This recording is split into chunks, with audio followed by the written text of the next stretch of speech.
Hi everyone, welcome back to another episode of the Search Podcast. I'm joined today over in sunny, windy, rainy LA with Lauren, who heads up the US office for Trust and Soda in the Trinnovo Group. How are you doing today, Lauren? Yeah, good. Thank you so much for having me. How are you? I'm all right. I'm all right, actually. I'm all good. And I'm in a quiet office. I don't mind doing calls, when it comes to sort of the evening time. I actually get to concentrate, don't have the loud shouting in the background. And if my staff listen to this, they know exactly what I mean. Tell me, how are you getting on over there? What's going on in sunny LA? It has. The sun just made an appearance. Yeah, good to be fair.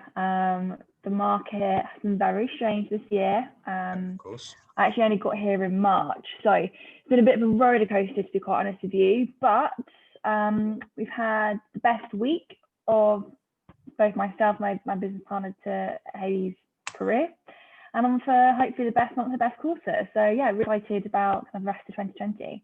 Fantastic. So, want to go rewind a little bit? How long have you been in recruitment for now, Lauren?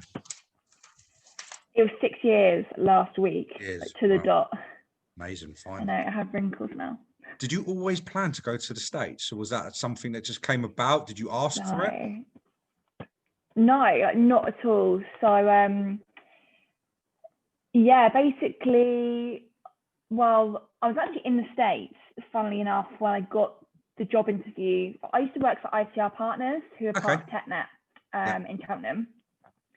I came from America, like post-uni, and basically didn't know what I wanted to do. I honestly had like $60 left. I'm sat in Starbucks in New York, and like that gets me like the Greyhound back to the airport. Didn't know what I wanted to do. To be honest, I thought I wanted to be like a wedding planner. A couple of my friends were wedding planners in the Cotswolds. Yeah. And I spoke to a recruiter about a wedding planner position, and the recruiter was like, "Hey, have you ever thought about recruitment?" I was like, "What is that?" Like, look, pays well. There's an office in Cheltenham, like hiring. You should go to this like interview on Thursday. I was like, okay, cool, yeah, fine. Fly back to England tomorrow. I'll be there, and got the job. So recruitment was never the plan.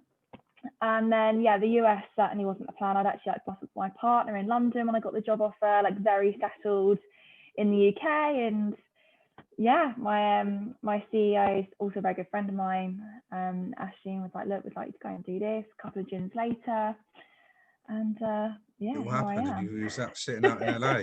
Amazing, fine. Yeah. Did you have to go out there before and explore? Was it something that you kind of had to plan, prepare? Did Ash go over there and figure it out beforehand, or? So I was really, really lucky. So I was part of like the business plan writing, like from inception, like from the idea that I was going to go. I've been like a core part of the planning. So the business planning, the visa application, everything. I was very lucky to come out here. So Ash and Dave, the other co-founder, took myself and Haley out here for a quick like 6-day trip, like just to make sure that it was viable, we didn't hate it, all that sort of thing. And yeah, I mean, once you get off the plane and you go to the beach and you see the sort of like the client pool that's here, it's great. It's really, really great. Just a question on that. Like for a lot of recruiters that want to go out to the US, they kind of go and have the idea. Do you think it's vital that they get out to the States to see it beforehand, go to whether it's New York, Texas, LA, wherever it may be, and actually explore, go and see if it's somewhere that they can see themselves living and being? I mean, I would because, well, as you know, like recruitment is such an investment, like on your personal life as well. Like it's not like a 9 to 6 job. So it needs to be somewhere you're going to be happy. I mean, we spent a lot of time making sure that LA was the right place for us, from a branding perspective, from a talent perspective, from opportunities from other brands, the Trinnovo Group, to also kind of utilize this this space and market in California as well. So it wasn't just like we like the beach. A lot of thought process went into kind of looking what that looked like, market mapping out. I'd definitely get over here. I mean, you can do it remotely. I did it remotely for 9 months, and it was terrible. I did West Coast hours for 9 months. I think it's just not viable to do it remotely from the UK to the West Coast anyway. But definitely get yourself out here. Like have client meetings, that are clients, that are candidates. I even hosted a Women in Devops event out here at Google's offices in Venice before I even relocated. A huge amount of investment, both like from a time and financial perspective, went into this office kind of before we ever got on that plane, just to just to de-risk it basically as much as you possibly could.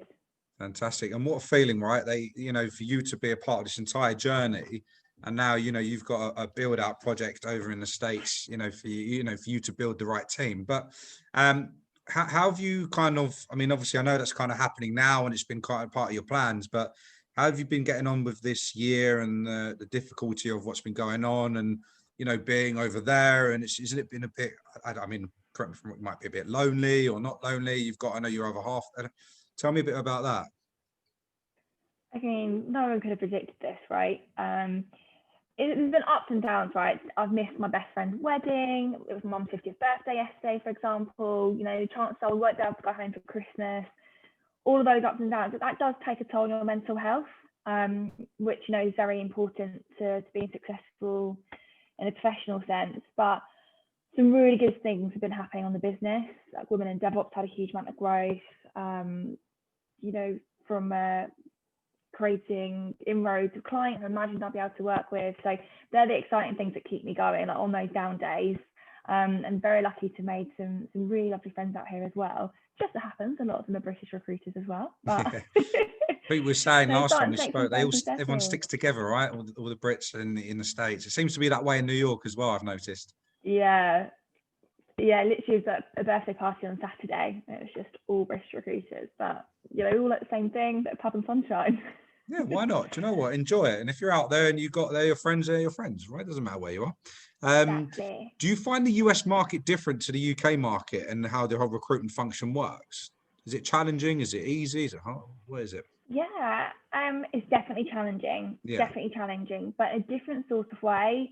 So it's way less saturated in the UK market. Like it's something like 28,000 less recruitment companies in the US than there is in the UK. Like that alone just kind of gives you an idea of the saturation points. Yeah. But look, you're constantly competing with some of the best companies in the world. So although you might have a very strong engineer at final with a great, startup and stealth mode, they also have offers from Airbnb, from your Facebooks, from startups that are putting dogs into space, right? The landscape in California in particular is unbelievable. It's incredible, right? So the competition on like the offer and the client side is a lot higher. Yeah. But you have access to incredible talent. And actually, with COVID-19 and being remote, if anything, that's just kind of springboarded the remote work, right, which gives us access across the States and also Canada, from the hiring pool perspective. So that's different. And the other element is kind of internal recruiters here. They're really savvy. It's they're on your GitHubs, they're running meetups. The quality of internal recruitment here is really refreshing, and they really want to work with you. Like I've made some really exciting, healthy relationships with internal recruiters here as well, which has been great. They really value your time and your effort and kind of the touch point you have with the market. Amazing. So some things get a little bit easier and some parts are hard. Yeah, I'm really enjoying it. There's some amazing internal recruiters in the UK, don't get me wrong. Had some really great relationships, but yeah, it's just a little bit different kind of how it works here. And I feel like they're sometimes I feel like they're happy that you're there, that you can help them. Do you know what I mean? Like they're happy that they've got the support by more recruiters, because I don't feel like there's necessarily enough. And even if there is enough, like they're just happy that they're getting that help. I think a lot of these businesses, especially these blue chip bit firms that you just mentioned over there, they've got massive demands that need to be met. So compared to like other firms, you know what I mean? So that's what I've seen from a lot of recruiters.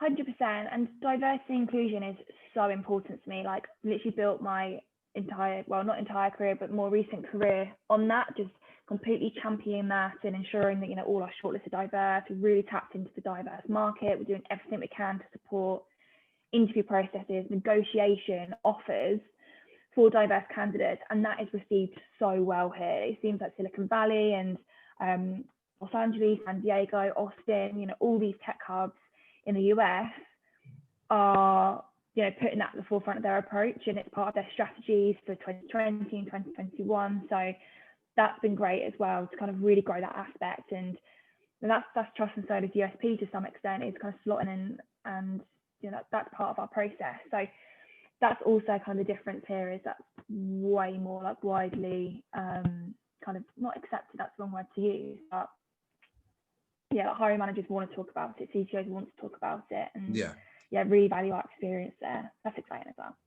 So moving forward, what's the plans? Where do you see yourself being? What's the plans for the business and your office? Like, where do you want to be? Yeah, we've got some very exciting plans actually. So we want to like obviously scale, like that's what we're here to do with immigration and COVID. It's taken, a little bit of a delay, but it's all steam ahead now of hiring. I'm very excited to hire across California, open multiple offices across the US as we grow, looking at some, obvious choices, but also some not so obvious choices as well, which I think would be really great to kind of tap in and be leaders in that space as well. And continue to grow on the diversity and inclusion side and really grow women in DevOps. We launched our sponsorship program this year for the first time, which was great. We've been able to grow externally, internally with that sponsorship there. So yeah, 2021 is a very exciting time for us. How big's the community now within the women in DevOps? It's over 4,000 now. Oh, fantastic. And you started out from absolute scratch, didn't you? Yeah, so meeting number one was April 2017. We were in The Botanist in Liverpool Street. Looking back on it, The Botanist, worst venue for diversity and inclusion. It's just full of white, bankers. But anyway, there was 12 of us. And it's just gone from strength to strength. And very proud of what we've built. Very grateful for the support I've had from my founders, Ashley and Dave, and the wider business, and some like incredible allies in the tech business, like engineering leaders from Google and Facebook, who have really like helped us leverage. So yeah, giving back, great success stories, and looking to take it to the next level. So what else are you planning to do? I mean, you've got this, you've got, women in DevOps, you've got a whole big diversity and inclusion, aspect to it all. You're building an office over there. What else are you trying to achieve? I mean, is that enough, or do you want more? Where are your sights set? It's certainly a handful. Do you know what you've done? But I love it. You've done unbelievable, right? And I think people listening to this need to see, like, it's, recruitment is just a job, yes, but there's so much more to it. Going over to the US, having an opportunity to build a business, and 6 years in recruitment as well is phenomenal. These, projects that you support as well is unbelievable. And I think that for you is what makes you kind of that strong recruiter that you are. Have you had any real major challenges along the way, or even regrets that you can share with anyone? Oh gosh. Yeah, I wanted to quit so many times, honestly. So when I moved to London, I relocated to London. Full transparency, I was really homesick. But I'm from the town just outside of Brighton. Didn't know what I wanted to do. Didn't know I wanted to carry on with recruitment. I found Trust and Soda. I was just so bought into their vision. Like, you just meet someone, you just gel with them. Like, I just gelled with our founder, Ashley. Like, really bought into his vision, where he wanted to go, the journey, the support that I knew I was going to get. But even with, there's been times it's just so difficult. There's those quarters where you just can't like see the light at the end of the tunnel. The support I've had is amazing. The kind of like empowerment and trust and the chances that like Soda have taken on me is like fantastic. It is tough, like, but ultimately, like, sometimes I just look back and I think I'm building, contributing some of the most like incredible teams in the world. Like, these are like tools, platinum products that are going to go down in history. Like, our kids are going to talk about. So having, I can't code. I've tried to learn, but that's like my opportunity to have like that slice of the pie and to be able to contribute to the community in that way. And my regrets would definitely be like confidence. There's definitely opportunities that I probably hadn't taken in the past because I didn't think I could do them. And also like empowering others, like having the trust in the people around you will like deliver and do a good job. And I think the most successful points in my career was when I was head of client services for Soda a few years back. We had the most profitable team, and those three consultants are still smashing it. And just trusting others and empowering them to do stuff like that is so rewarding. It's more rewarding than I ever thought it would be. So I'm really looking forward to kind of replicating that over in the US. But no real regrets really. Missed a few friends' birthday parties here and there because a job's come in at 6:30, but Yeah. they're the sacrifices you make in sales, right? Well, look, we've got Zoom and you've got all these different platforms and everything that can kind of get you what you need. But can I just ask, like, what's given you this drive and determination and passion to be so successful in what you do? Because you said it's so difficult. It's like it's tough, but with what you've actually got on your plate, like, it's not going to be easy. What gets you, to this point of where you are? I guess there's like multiple aspects to that. The last one being just like so goal driven, like looking at our plan, like very excited to be where we want to be in kind of 3 to 5 years time. Like I know that I probably won't have the opportunity to build something like this again, like from scratch, with sort of like scale we're trying to achieve. Pretty sickening when you look at it on paper, but Yeah. we're going for it. But also just surrounding yourself with like really strong friendships and support networks who understand the sacrifices that you need to make, who, I'm really lucky to have an amazing partner, amazing friends, amazing family who, pick me up, believe in me, my colleagues and the SLT at Trust and Soda in particular, who, they're like my biggest fans. And actually you need that, especially when you don't necessarily have the confidence, like just someone to be like, you are doing such a good job. The smallest things go a long way. Fine. So anything else you can sort of recommend, suggest, advise anyone listening into this podcast who is interested in your story? Because ultimately this is what it's all about. It's just your story, your journey, what you've achieved, where you are, hopefully inspiring a lot of other recruiters out there. The market is very, as you know, male dominated in recruitment. So I think ultimately it's really good, for a lot of the female listeners. And I know there's a few that can basically listen to this and just see that, the world's the oyster, so they can do what they want and achieve what they want. And I'm really all for that. And I want to make sure that this message is put across to them, which is why I was really keen to get you on. I had a look at everything that you've been doing, what you've been up to, and I think that's inspiring. So look, Lauren, I really appreciate your time on this. And, what I'm going to do is I'll share all your details out so that anyone that is listening wants to ask you any questions about, your projects, your build out, in LA, and they want to reach out to you directly, feel free to do so. Hoping there's going to be a lot of recruiters in California, especially listening to this, that can see the project and, I just to say, the end goal that you're trying to achieve and want to be a part of that. But I know you're really busy and, I've got to get home at some point. It's quite late. So you've got a whole day ahead of you now, haven't you? So no, look, Lauren, thank you so much. Really appreciate it. No, I appreciate your time. Thank you so much.